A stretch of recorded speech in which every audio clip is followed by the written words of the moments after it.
দেখো বন্ধুরা, তোমাদের মানিক কি দুষ্টু, দেখো লিপস্টিক করছে, দেখো দেখো দেখো দেখো, ওর মেয়ে হওয়ার কি শখ। তুমি মেয়ে, এইদিকে দেখো, এইদিকে দেখো, এইদিকে দেখো, এইদিকে দেখো, ক্যামেরার দিকে দেখো।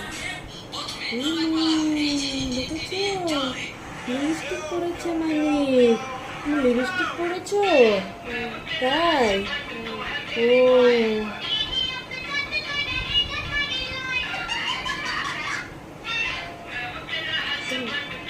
ভালোই লাগছে, দেখো দেখো দেখো দেখো দেখো, সুন্দর লাগছে। হ্যাঁ ভালো লাগছে না? কেন? না নষ্ট করে না, হয়ে গেছে তো, আমি ভালো করে লাগিয়ে দিয়েছি। হ্যাঁ একদম সুন্দর হচ্ছে। আমি লাগাবো না, না আমি এখন লাগাবো না।